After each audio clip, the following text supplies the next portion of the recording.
বিশ্বনবী কাঁদতে কাঁদতে মাথা তুলবেন, বলবেন আল্লাহ দুনিয়াতে সব নবীরা স্পেশাল দোয়া করেছে, আমি করি নাই, এবার আমি আমার স্পেশাল দোয়াটা করতে চাই, আপনি কবুল করবেন কিনা বলেন। আল্লাহ বলবেন নবী কি আপনার দোয়া বলেন? বিশ্বনবী বলবেন আমার একটা উম্মত যার অন্তরের মধ্যে যাররা পরিমাণ ঈমান আছে, একবার আপনারে আল্লাহ বলে ডেকেছে, একবার আমি বিশ্বনবীর উপর দুরূদ পড়েছে, একবার শাহাদাতের বাণী আমার যে গুনাহগার উম্মত দুনিয়ার বুকে থেকে ঘোষণা দিয়েছে, ওই একটা উম্মত যদি জান্নাতে ঢুকতে না পারে আপনি আমারে জান্নাতে ঢুকাতে পারবেন না।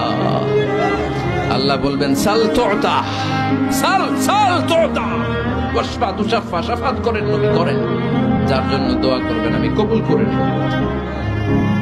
দুনিয়াতে বিশ্বনবী কম কষ্ট সহ্য করে নাই, 3 বছর শিয়াবে আবি তালেবে জেল খেটেছে। কয় বছর? দুর্ভিক্ষের বছরগুলোতে বিশ্বনবীর পেটে দানা পানি ছিল না, কলিজার টুকরা হাসান হুসাইন কই মাছের মতো ছটফট করেছে, জামিনে ক্ষুধার জ্বালায় বেহুশ হয়েছিল।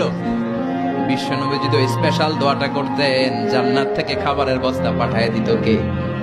ওই দোয়া করছিলেন? জেলখানায় আল্লাহরে বলছিলেন আল্লাহ স্পেশাল দোয়া করলাম, জেল থেকে মুক্ত করে দেন, করছিলেন? যুদ্ধের ময়দানে নিজের দাঁত ভেঙেছে, উহুদের ময়দান সাক্ষী, বিশ্বনবীর মুবারক রক্তে উহুদের ময়দান রঞ্জিত হয়েছে, সেদিনও বিশ্বনবী ওই দোয়াটা করে নাই। চিল্লায় বলেন ঠিক কি না?